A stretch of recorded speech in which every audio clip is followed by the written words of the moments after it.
Welcome to the Jeff Knows Inc. Entrepreneurial Podcast with your host, Jeff Lopes. Jeff has over 2 decades experience as a serial entrepreneur, building brands like Kimura from his home basement to a multi-million-dollar global brand that has sold over 250,000 pairs of boxing gloves. Jeff's here to educate, guide, and drive you on the process of bringing your ideas and dreams to reality with the inspiring stories from some of the top business minds. Welcome to episode number 77 of the Jeff Knows Inc. podcast. I'm your host, Jeff Lopes. Super excited to have on today ABC Extreme Makeover star and dentist to the stars, Dr. Bill Dorfman. Dr. Bill is the founder of the Leap Foundation and inventor of Zoom Whitening. Great conversation. Sit back, everyone, and enjoy. We are live on the Jeff Knows Inc. podcast. I'm your host, Jeff Lopes. Super excited to have from California, correct? Yes, Dr. Los Angeles. Los Angeles, Dr. Bill Dorfman. What's up, Dr. Bill? How are you, brother? I'm good. How are you? I'm amazing. I'm super excited to have you on. I always start off with our guests just to get to know our audience, to get to know our guest, and just to find out what you're currently doing, and then we're going to take it the story from there. So you are the inventor of Zoom. We're going to talk about our foundation, the Leap Foundation as well. Tons of things we're going to talk about today. Let's start off by where you are currently in your career, and fitness is a big part of it. But let's talk about where you are currently in your career and what you're doing right now. Physically, I am right here in Century City. Yeah. I'm sitting in my office. This is not a virtual background. I thought it was at the beginning, huh? I was going to put a real fish tank in here, but I'm on the 30th floor of a building, and they told me that the weight of the tank would be too big. So I have a virtual tank behind me. I see that. With pretty awesome. Enormous fish, and I have not ever killed any of them, which is nice. Professionally, I'm kind of in the mode. I have been a dentist since 1983. I am 62 years old. You're supposed to look shocked. I love dentistry. I still practice dentistry. Yes, I invented Zoom, not video conferencing, Zoom tooth whitening. Yeah. We've launched a very successful tooth whitening product last year. I have another successful one that's going to launch this year. I'm saying successful because I think this will literally be a category killer when it comes to take-home tooth whitening. For your entrepreneurs, probably the most interesting thing I can tell them about is, I started a business from zero. Discus Dental was an idea to make a better whitening product. And, we started off with Night White and Day White and Zoom, and we grew that business literally from zero to $1.3 billion in sales before we sold it to Philips. And, when did that journey start? When did you actually start putting that? We started ideas, the concept, and all that. Like 1990. So it's been a while. It was a journey. And it was 20 years, and we sold it in 2010. One of the things we'll talk about is my Leap Foundation. It's a nonprofit motivational leadership program. I get a lot of Canadian kids, actually a ton from Kenora, believe it or not. We have an amazing teacher up there named Jared Milko, who's a big supporter of ours. He got so inspired going to Leap that he went back and got his doctorate. He's the only doctor of education in Kenora now. That is as amazing. A result of going to Leap. And Leap is a motivational leadership program for high school and college kids. We teach at UCLA. It's usually a live program. This year it was virtual. The next one's July 18th to the 24th. And I'm sure it will be live because I got vaccinated and the vaccine's coming. So we're going to have a lot of people vaccinated. We'll do it live. But it's pretty amazing. And I've really been fortunate with all of the community support that we've garnered during, the last 14 years of doing Leap. I mean, speakers are Mark Wahlberg, Anthony Hopkins, Kathy Bates, Paula Abdul, Michael Strahan, Eric Garcetti, our mayor. I mean, it's really phenomenal. We basically teach kids skills to be successful in life.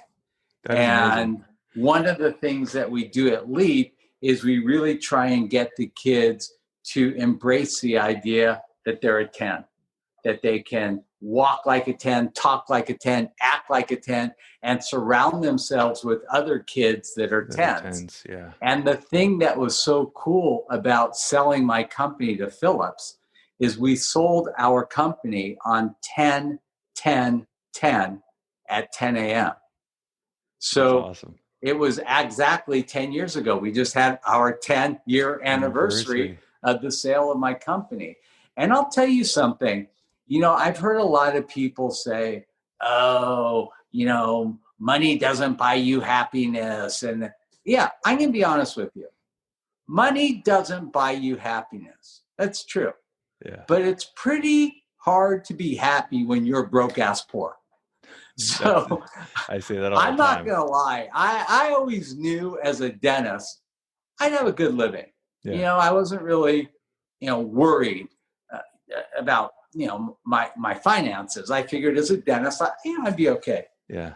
Having a company and growing it from 0 to $1.3 billion and selling it was something I never in my life imagined. Did you have an exit strategy when you started the company, or was this just let's see where this happens? And when did the exit strategy start kicking your head?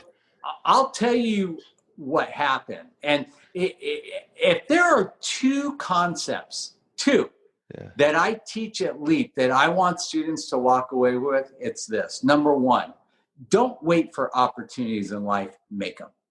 Yeah, if I meet 100%. Another kid that tells me they're waiting for the universe I'm like, dude, the universe is pretty busy with Corona right now and doesn't care about you.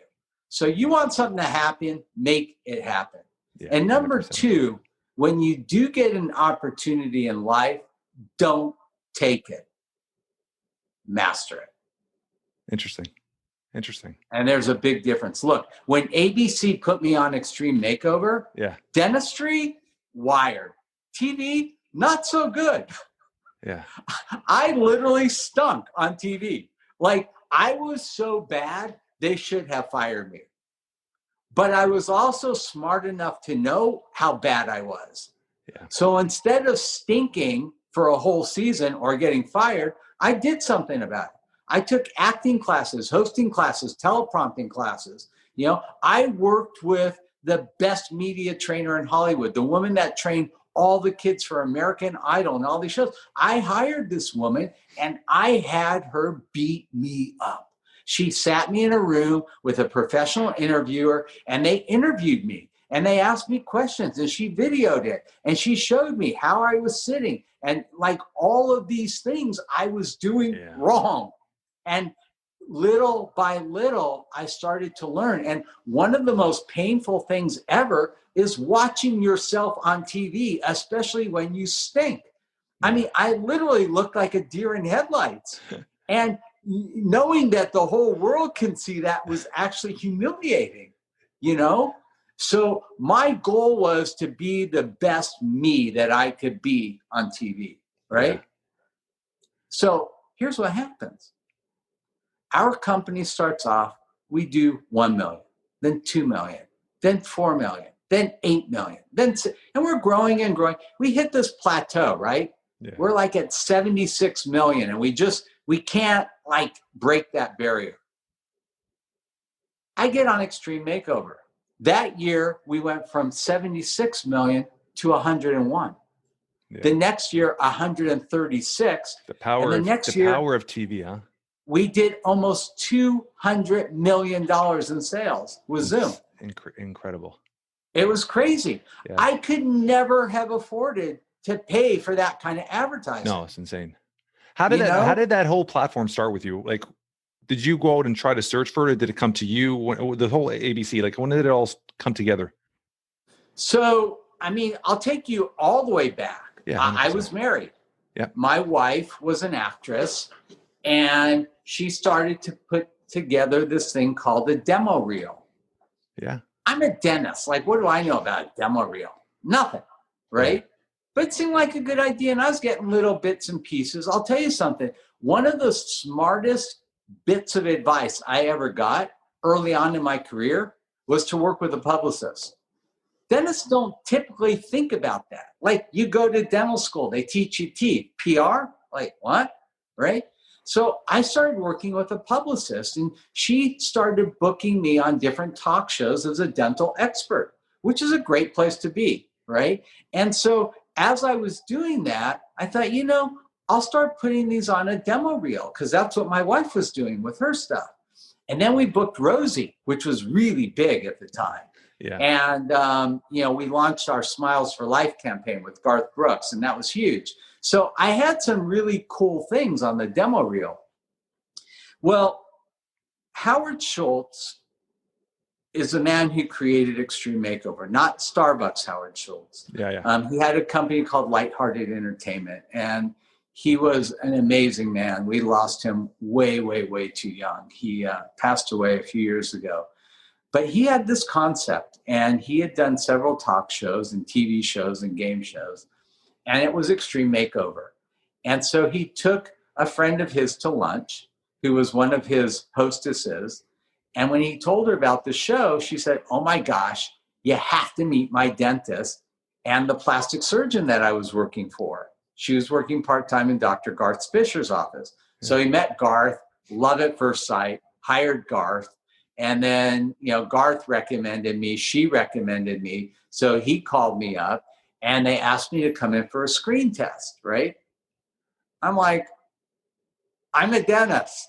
What's a screen test? Yeah. So when they explained it to me, I said, well, I've got this demo reel. Can I just send that instead?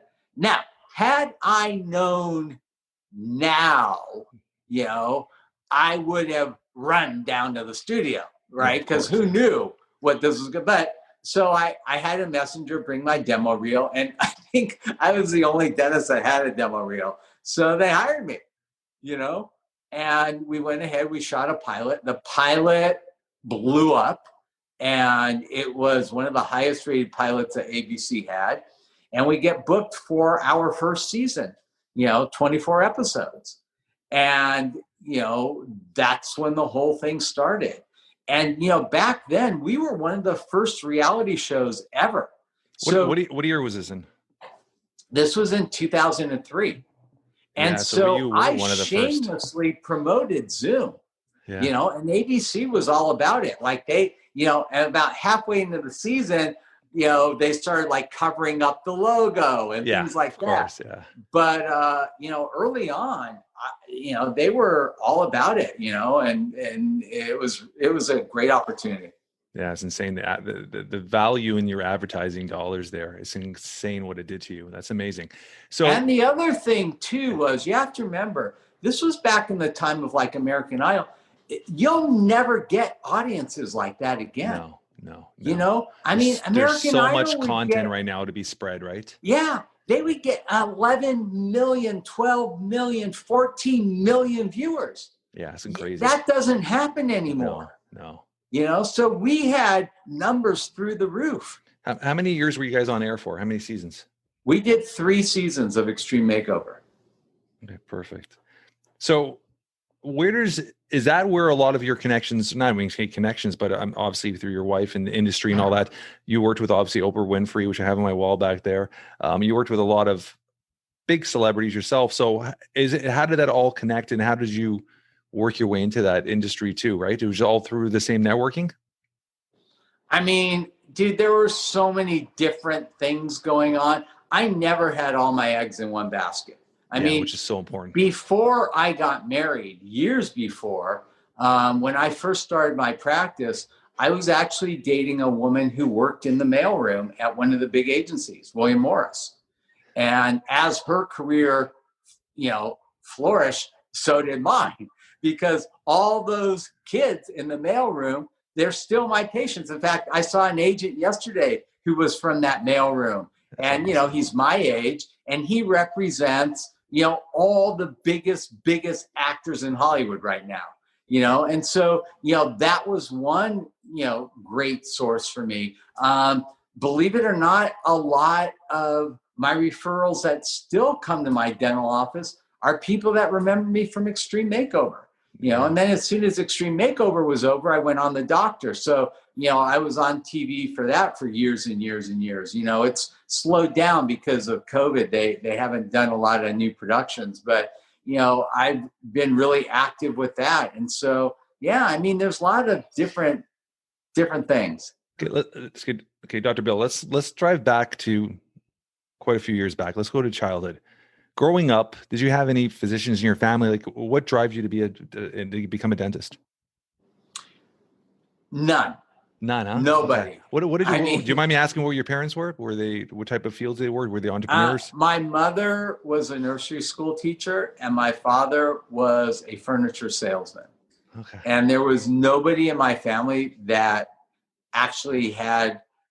Very few people had a college degree. My mother had an AA. My father did have a college degree, but nobody in my family had professional degrees. Yeah. The dentistry thing actually was an accident, literally an accident. I fell down. I knocked out all my baby teeth, and we just had this very cool family dentist. And for years, I had to go in so that my permanent teeth would grow in normally. And I just became enamored with dentistry, where most kids would freak out and be scared. I was the oldest of 5. So yeah. I would go in, and then I would watch him treat my brothers and my little sister. And I just thought that was the coolest thing. And I thought, I want to do this for people one day. And it never wavered. At that age, that's amazing. At 3, like when you were playing Army Man, I was the medic fixing their teeth. That's amazing.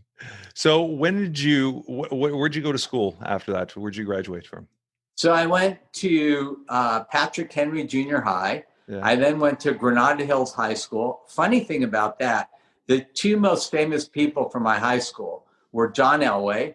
They actually renamed the stadium after him, and he was best friends with my little brother, and Valerie Bertinelli.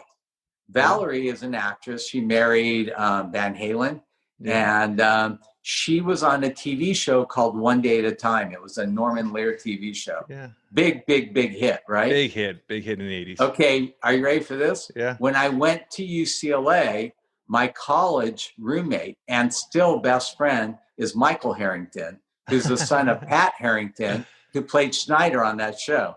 Small world, huh? Yeah, it's crazy. Yeah, that's amazing. So you've been in LA pretty much your whole life. I lived in LA all the way until dental school. Yeah. I went to dental school in San Francisco for 3 years. When I graduated dental school, I grew up poor. Like, we had nothing. I had never traveled. And I thought, the idea of setting up a practice and being tethered to this practice and not being able to really see the world was not that appealing to me. So I found a clinic in Switzerland that took 1 American a year. Problem is, they had 400 applicants. And so I'm sitting here thinking, my chances don't look good. So I had every instructor in my dental school write a letter of recommendation, right?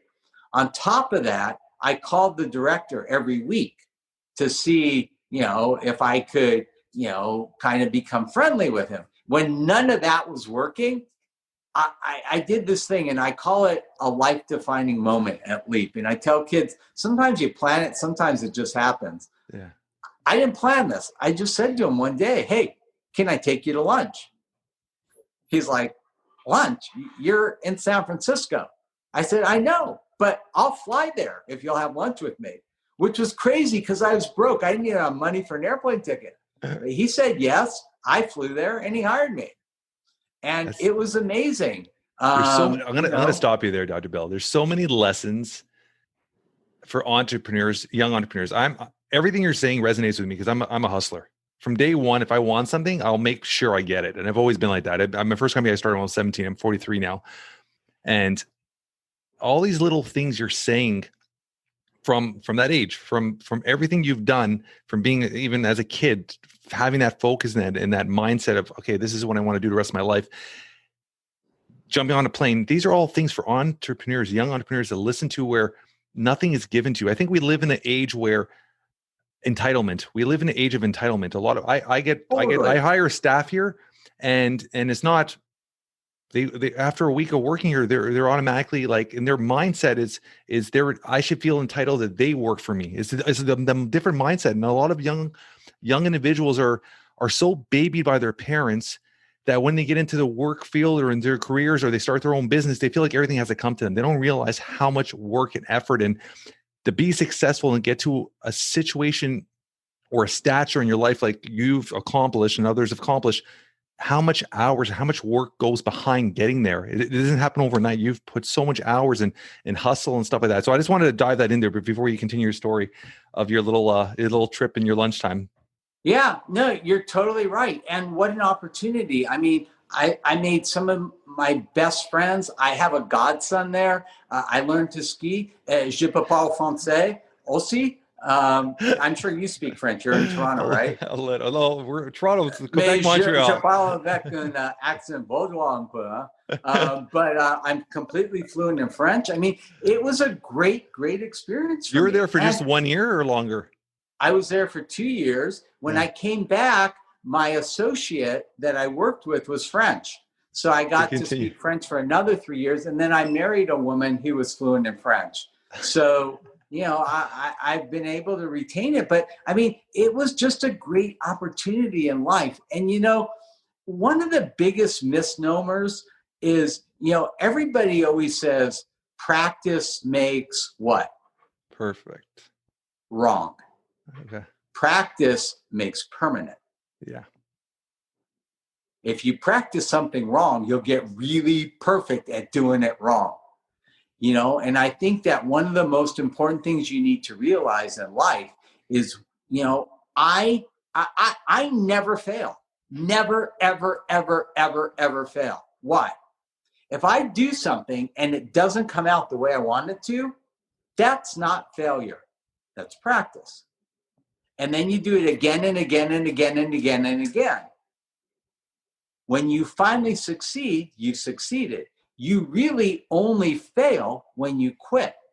Yeah, so like 100%. You said, if you're tenacious, don't quit. 100%. But don't keep doing it wrong.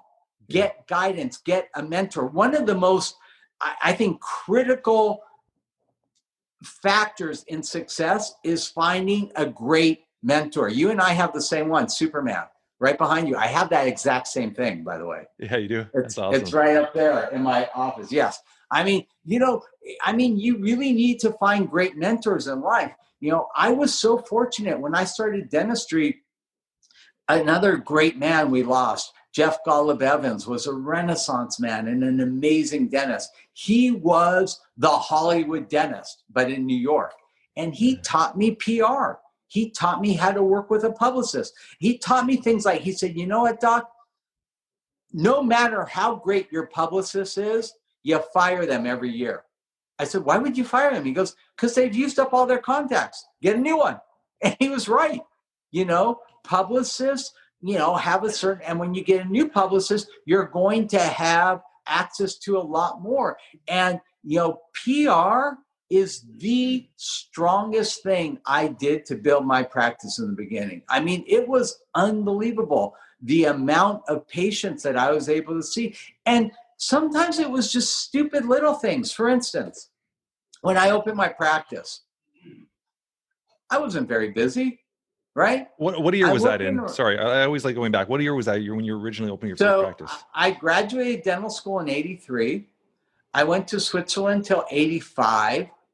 I came back and really started practicing in 86. Yeah. I worked with another dentist for 2 years and kind of learned the ropes. I then opened up my own practice.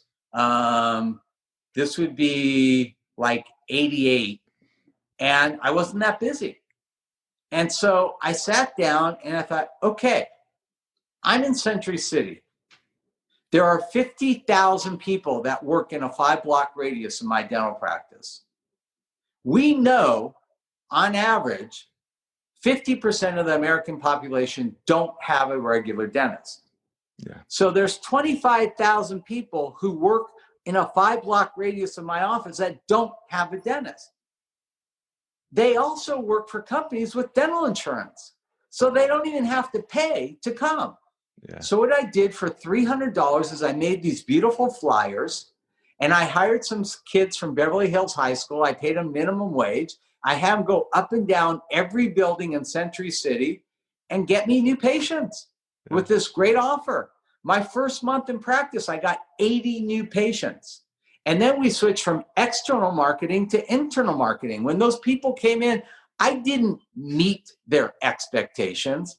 I exceeded their expectations. If you meet people's expectations, they walk away satisfied. When you exceed their expectations, they send in all their friends and families. And the next month, I got 120 new patients. And I just grew and grew and grew. Now, unfortunately, after 9/11, you can't do that because you can't go up and down these buildings anymore. Yeah. But, you have to sit back, whatever business you're in. Look at who your customer is and what's the best way to get that warm body into your seat, into your office, into your business, and a lot of times the best things are things that have never been done before. Yeah, 100%. But always start by copying genius. There's somebody doing what you want to do who's doing it really well. Copy genius. When I came to Beverly Hills, the last thing they needed was another cosmetic dentist. What did I do? I called the 5 most successful cosmetic dentists, and I said, I want to come in and shadow you. Shadowing wasn't even a thing then, right? And I went in there, and I didn't do what most dental students did. I didn't just sit there and watch them drill teeth. You know what I did, Jeff? I came in early. I met the people who worked in the front office. I wanted to find out how the office ran, what the culture was.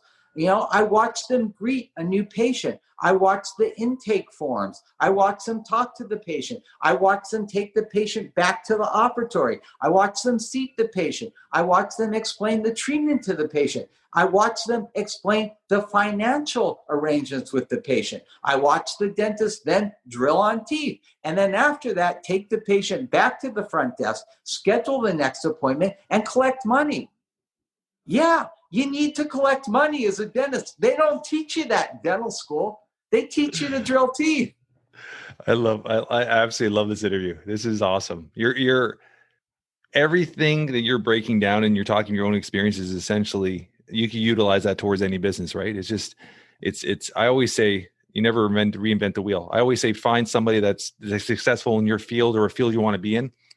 You might not copy everything they do, but I'm sure there's 1 or 2 or 3 little things from each person that you could put and start building your own ideal, your own identity in a way, which I love. And that was it. I took the best part of 5 of the most successful practices, put it all in one practice. Within 1 year, my practice was bigger than all of theirs. I love that. And they hated me. But you know what? I didn't care.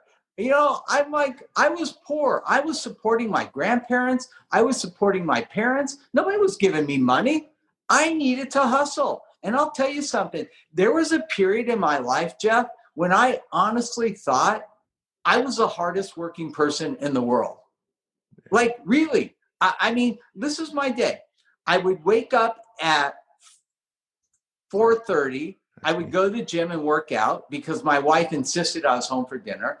I'd go do that. I'd go have breakfast. I'd go work from 8 to 5 or 6. I'd come home. I have dinner.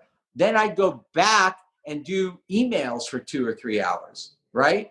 Then on the weekends, because it was too invasive to try and film Extreme Makeover while I had a regular business day, and I have a lot of celebrity clients, so they don't want to see all these cameras in the office, I would go in and film 14 and 15-hour sessions on Saturday and Sunday. I mean, it was insane. But you know what? But you enjoyed it. I had a goal. You enjoyed it. I loved it, but I had a goal. Yeah. And it's so crazy because on 10/10/10 at 10 a.m., when we sold Discus Dental, that was a Sunday. I went back to work on Monday. Every Monday, we do a all hands on deck meeting with the whole office. Yeah. And I said, I want you guys to hear my new hours. And I basically cut my time in half so I could do more charity work. Well, when I first told them my hours, they thought I had cancer or something. They're like, Doc, are you okay? And I'm like, no, I sold the company. They're like, but we thought you were a workaholic. I'm like, yeah, not by desire, by necessity. Life is much better now. I'm not going to lie. I wake up the happiest person I know. I really do. I am so grateful for everything. My career has exceeded every expectation I ever imagined and more. I mean, every time I turn around, something spectacular happens that was complete. I'm looking on the wall here. I was knighted last year. I am actually Sir William. It's actually technically Dr. Sir William Michael Dorfman. I mean, crazy things. I've been invited to treat kings and royal palaces all over the world. I mean, crazy stuff happens. Yeah. It's years and years of, I mean, they're happening now, but there's so many years in the making, right? A lot of people don't see that, right? I always hear it all the time. I've been hustling for 24 years and I've done well for myself. And you always hear people like, oh, you've done well. Because this is the first time in the last 5-6 months, I've actually put myself out there on social media. So I've built all these businesses. I've done well for myself on the back end, but the first time ever, I'm actually putting myself out there with publicists and not trying to build myself as a brand. And you always hear overnight success because they don't see all the hours and hard work and the weekends and the sacrifices you do. Like I love when you said that because I'm up at 4:30 every morning. I've been doing that for years because my son had some issues when he was born, and I dedicated my purpose to get him as strong and as healthy as possible. So I'm home every day from 3 to 7 o'clock. 3 to 7 o'clock is my family time. I haven't missed a dinner at home with my kids. And I got a 12 and 14-year-old for 12 years. And I'm up at 4:30 and sacrifices. There's things you have to do. Weekends you work. When after 7:30, I'm back to back working in my home office. So it's sacrifices. And a lot of people don't see those work and the sacrifices that are entailed for somebody to be successful. So I love everything you're doing, buddy. I mean, and congratulations. I'll tell you, one of the biggest problems, especially with kids, we compare our deepest, darkest insides to everybody else's bright, sunny outside. 100%. But I think that's driven through social media as well, right? Yeah. And I'll tell you another thing that I tell kids. Talk nice to yourself. Yeah. Self-talk, positive self-talk is huge. Most people say meaner things to themselves than they would ever allow anybody to say to them. 100%. Stop it. 100%. Stop doing that. It's not healthy. It's not good for you. You need to talk good to yourself. Be nice to yourself. Yeah, 100%. I totally agree with that. I'm going to ask you a question, personal question. Are your parents still both around? My parents are. I put them on total lockdown when COVID hit. Mom is 83. Yeah. She's a 3-time cancer survivor and has 1 lung. And Dad is 88. And so life has not been very fun for them. But I go out there once a week and I spend a half a day with them. And, we Zoom them a lot. And I actually entered the clinical trial for the COVID vaccine. And I got my parents vaccinated as well. So hopefully, unfortunately, you don't know if you got the vaccine or not. Every third person gets a placebo. Yeah. I'm 99% sure I got it because the placebo is a saline solution. And saline doesn't make your arm ache for 4 days. And my arm was super sore. So I'm pretty sure I got the real one. How proud are you? How proud are your parents of you? I mean, like I said, I've done well for myself, and I have a very, and I love you said that you go once a week and all that, because I'm the type of person, Dr. Bill, that I hate, and I say this all the time on podcasts, I absolutely despise when I hear somebody say, I wish it when their parents pass away and they wish, I wish I had more time with them. I wish I spent. Do it when they're alive. Spend the time. And I'm a type where I live still, knock on wood. Luckily, my parents are both healthy. I live about 40-minute drive. I go down to see my parents even for a coffee 2-3 times a week. I'm 43. married, 2 kids, been married for 17 years. I still call my mom first thing in the morning. I still call my mom before we go to bed every night. Yeah, so I appreciate you doing too. that. I appreciate you doing that. That means a lot. I talk to my mom every day. I just, Jeff, I'm a mama's boy too. Me too. I love just that. like you. I love that. And, but it's funny, when you say, how proud are they? I mean, very, but they're also a little bit clueless, which is actually kind of cute in a way. Yeah. So I graduated from UCLA in 1980, right? Yeah. I get a phone call from the chancellor's office. They said, I wasn't a doctor yet. They said, Bill Dorfman, congratulations. You've just been awarded Outstanding Senior. That's amazing. Now, in a class of 10,000 people. Incredible. Right? And I'm like, whoa, like you don't apply for this. No. Like you had to have been nominated. And like, I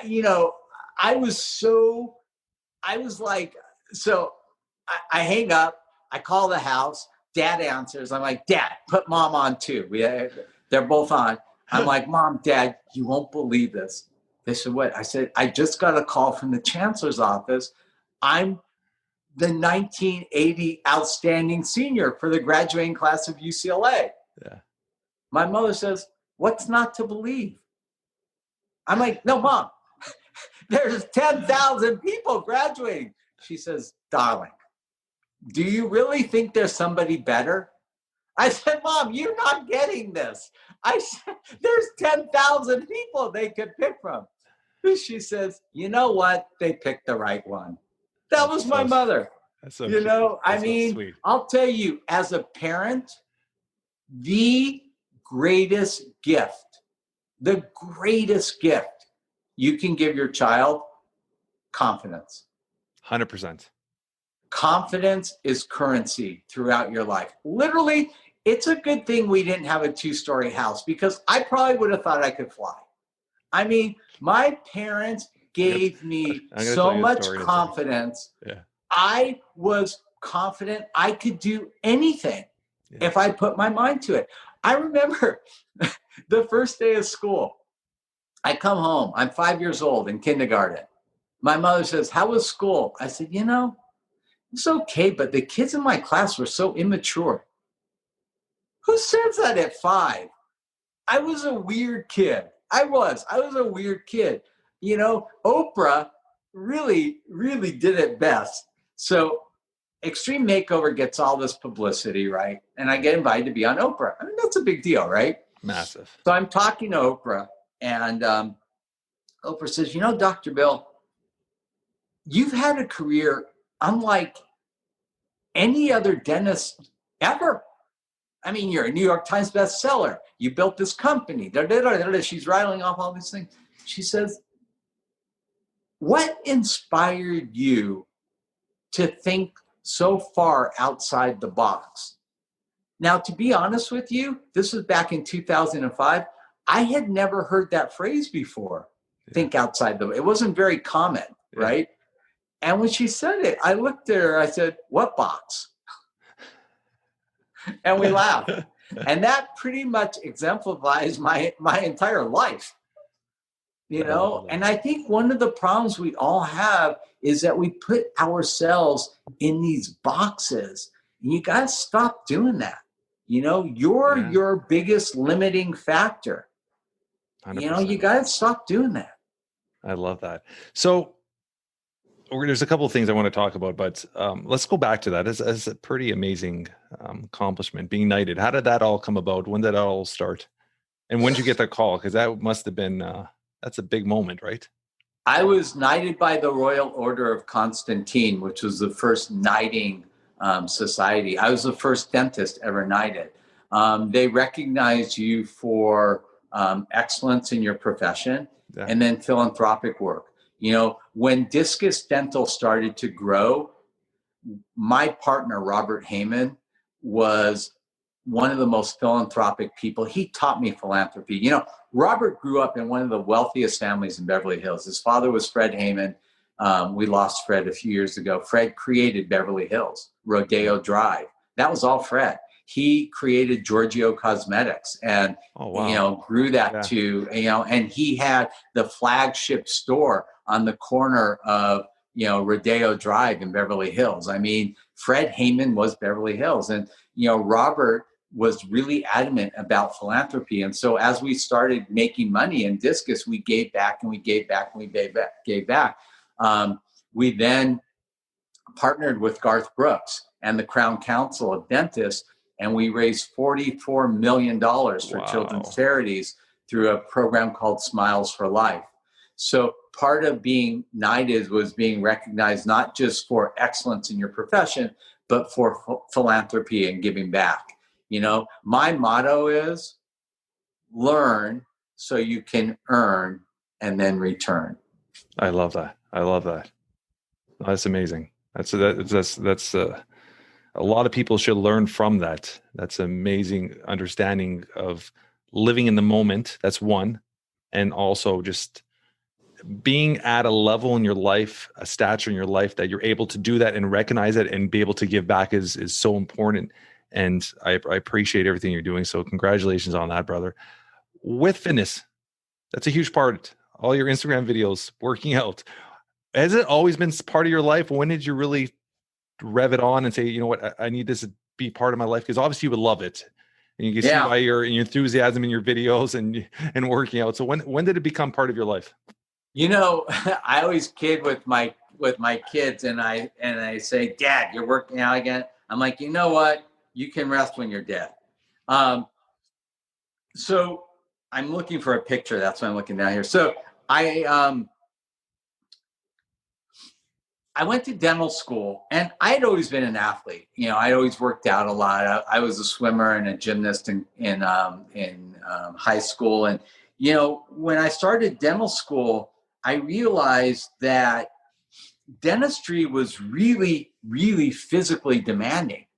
Yeah. And, you know, I started getting back pain and neck pain and shoulder pain. But I also found that the more I worked out, the better I felt.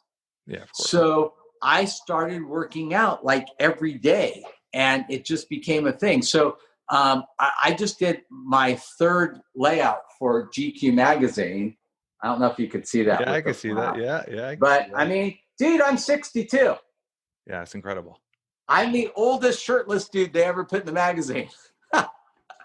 Congratulations on that.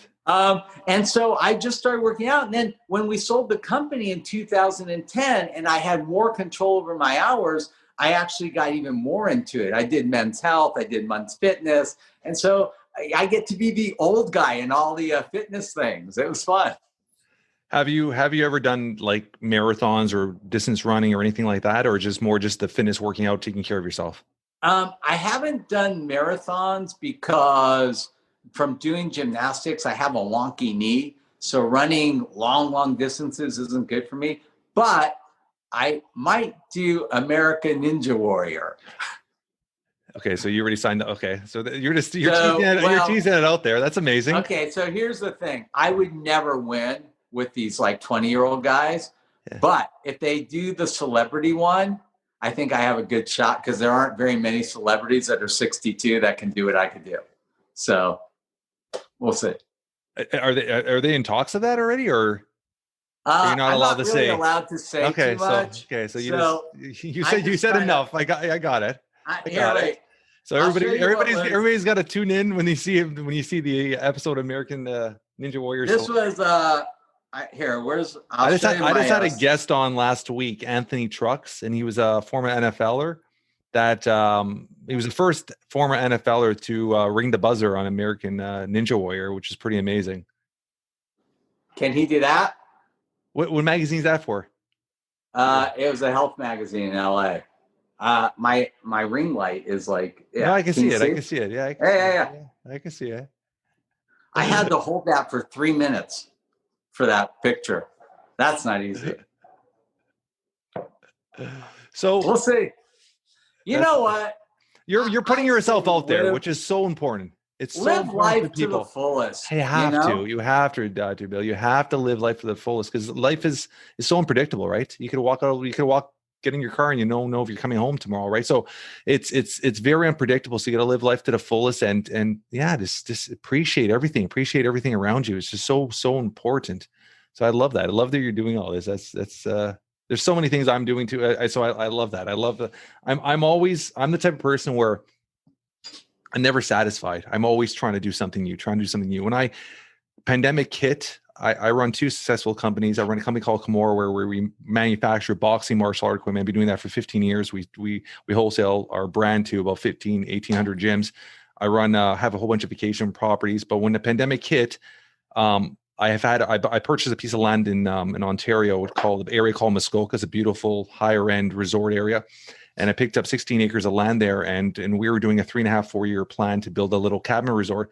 I revved that up. So I went from a 3.5 year plan to it'll be up and running by summer 2021. I started the podcast. I got a 2-book publishing deal. I started business coaching, which I've been coaching entrepreneurs for the last 3-4 years. I've never charged a penny. I just love taking young entrepreneurs and just under my wing and helping them out. I've worked with 64 young entrepreneurs in the last 3 years, and a few of them I brought them all to one of them to 7-figure number companies from ground zero, and I've never charged a penny. So it's just my way of giving back as well. So, but when the pandemic hit, I revved. I've put on gas on the fuel, and it's just taken off, and with so many other adventures. So I love the very fact that you're always constantly moving, constantly doing something.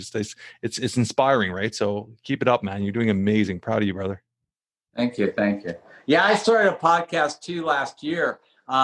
It's called Meet the Mentor, and it's because we have been able to interview so many amazing people like Mark Wahlberg and Anthony Hopkins and Paula Abdul, and it's on and on and on. So anyhow, we launched this. We are number 1 in Yemen. We're number 2 in Iceland. We're number 3 in Finland. And I came in 94th in a category. My category has 47,000 podcasts. Which category? I came in 94th. Family. Yeah. Yeah. So yeah, we've exploded. We're getting tons and tons of downloads. It's fun. That's amazing. So how's with everything you're doing right now? I always ask everybody this question, and there's so many layers to what you're doing, but I always ask near the end, I always ask everybody this question. If something were to happen to you today, with your closest friends, relatives, in a few words, how would you want to be remembered?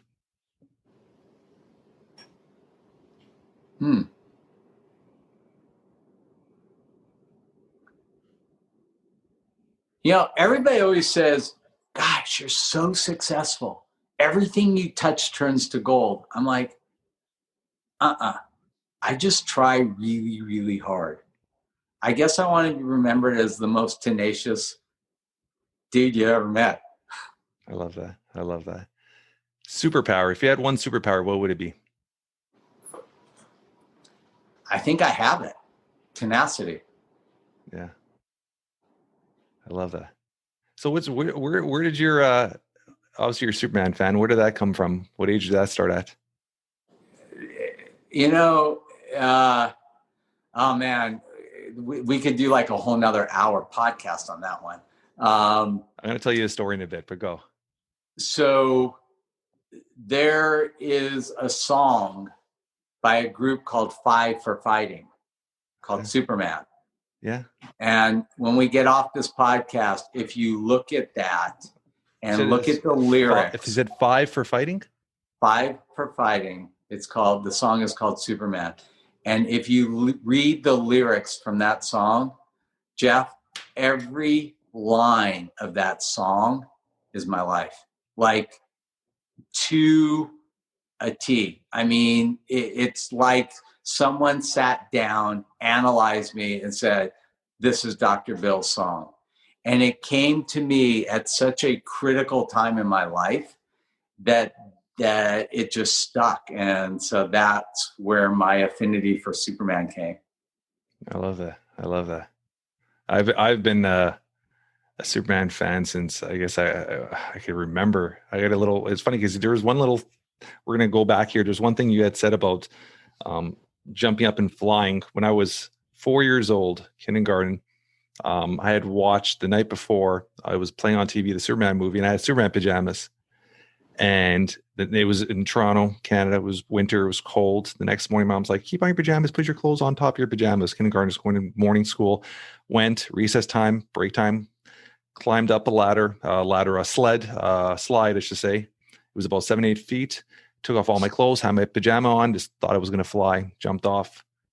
Obviously didn't end up the way you expected, ended up in the ER. And from there on, all the way, I grew up with all my same friends right through high school. That was my nickname, Superman, all the way through. So that's how that all started with me with the Superman. So I've always been a fan, I should say, or admired by Superman. That's how it all started. Yeah, mine's a little deeper.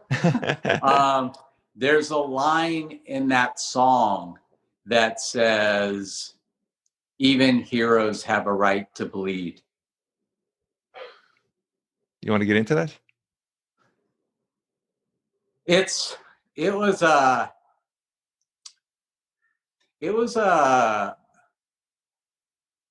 rough period. You know, how many years ago was this? You know, sometimes, like I was riding down the street, Benedict Canyon, and there's this big intersection there. And it was like this April day, and it was really beautiful. It was like a spring day in LA, and the sun was shining and the birds were singing, and and I just pulled over and I thought, oh my gosh, I have so much to be thankful for. We were in the process of selling my company, and that was great. This was in 2007. I had just remarried. I was on my second marriage, and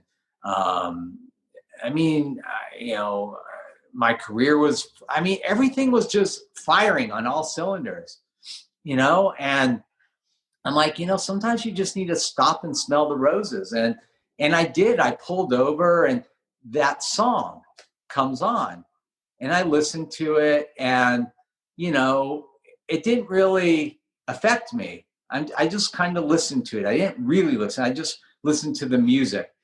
And then 3 months later, literally my life took a 180. The sale of my company fell through. That didn't happen. It did 3 years later. Yeah. I got a phone call from TMZ that I was getting divorced. And I'm like, really? That was news. And then I called my ex-wife and she's like, oh yeah, I was going to tell you tonight. So that wasn't fun. And as bad as those two things were, the worst thing was, one of my very close relatives was fighting for their life in the hospital. So it's just like three horrible things all happened at once. And any one of those three things would have been horrific, but all three at one time was. Yeah, sir. And I went to work and I called an all hands on deck meeting, and I got everybody in. And, I kind of wanted my employees to know what was going on. And I said, listen, I need your help, and that's not something I've ever done before. Like, I don't ask for help. Yeah. I'm like, I need your help. And they were kind of like, well, why don't you just stay home? This is horrible. I'm like, what am I going to do? Sit home and cry all day? Like, yeah. I want to be at work. If I can immerse myself in helping people, that's the healthiest thing for me. Yeah. So I just put all my energy into that. And, the thing that was crazy was I get out of work and I'm driving home and that song comes on again. And now I got it. Yeah. It's like, you have to read it. You have to read the lyrics. I have it in my drawer here. That's awesome. Somebody put it on a plaque for me, but it just so hit home. Because, heroes do have a right to bleed. That's beautiful. I love that. I love it. We are going to end it right there. That is a perfect way to end it. And thank you so much. Thank you. This has been a joy getting to know you. there's so much more layers to you. Hopefully we'll see you swinging on TV pretty soon. Yeah, I'll tell you, in the future, I have a big whitening product that will launch this year. I'm excited about. We'll get you back on for that. Yeah, I also, have you listened to the masterclass? No. Oh, it's an amazing podcast. You should look at it. I mean, I just listened to Alicia Keys last night. Yes, I've seen the ads of it. Yes, it's amazing. Chris Voss got me turned on. He's a good friend of mine. Chris is the man who wrote the book Never Split the Difference. He's the FBI negotiator. Yeah. So Chris did one. He's one of the highest rated ones. So fingers crossed on that one. That would be huge. But yeah, there's a lot of cool stuff. And also Leap. I mean, if your kid is 15, 14, almost 15, send them to Leap. Leap is the most amazing program every year after year. Kids come to this program and it changes their life in such a positive and amazing way. I mean, where else is a kid going to meet Mark Wahlberg? Yeah, amazing. I mean, it's pretty amazing. So, this is a nonprofit. I pour my heart and soul into it every year. And we get about 450 kids live. This year we did it virtually. We had over 1,000 kids. Yeah. I think going forward, we'll always do a virtual and live program. Yeah, you reach a bigger audience always. Yeah, so even if your kids don't want to come to LA, they can do it virtually. I love that. I'm going to put on all the show notes how to get a hold of Dr. Bill, how to get information on the LEAP program. 100%. Jeff, 100%. If I'm probably the only person with 1 million followers on Instagram that actually answers all my DMs. So if anybody, asks me a question or wants to reach me, I promise it's really me. I don't hire an agency to do that. Just go to Dr. Bill, Bill Dorfman, and I promise I answer. I love that. So you do all your own posts and everything still? No. Okay, so you have a company. I do DMs. Yeah. I work with two men on my Instagram. That's how it grew so big. Yeah. Antonio curates all my content. So all the videos and things that you see, I send him the pictures and the video. He puts everything together and puts the hashtags and all that. And then Dan basically makes sure eyeballs get there. So he has a way to help post it so it hits the Explorer page. When it hits the Explorer page, thousands of people see it that wouldn't normally, and that way you keep growing followers organically too. Yeah, which is amazing. Good stuff for you, man. Congratulations on everything you're doing, brother. I appreciate you coming on the Jeff Knows Inc. podcast. It's been a pleasure getting to know you, getting a nice audience to see you as well. And on all our show notes, I'm going to get, like I said, how to DM Dr. Bill, how to get a hold of the any information on the LEAP Foundation, all new products, any information. So I'm going to put all that on our show notes. And once again, thank you so much for coming on the Jeff Knows Inc. podcast, buddy. Thanks you, brother. For having me. Thank you. That's a wrap for today. I want to thank our guest, Dr. Bill Dorfman, for taking time out of his busy schedule to be a guest on the Jeff Knows Inc. podcast. Great interview, great conversation. If you guys enjoy this podcast as much as I did, please spread the word. Tell your friends, tell your family. We're trying to build something special here. If you guys enjoyed it as well, leave a 5-star review. That would be greatly appreciated. Until next week, everyone, keep moving forward.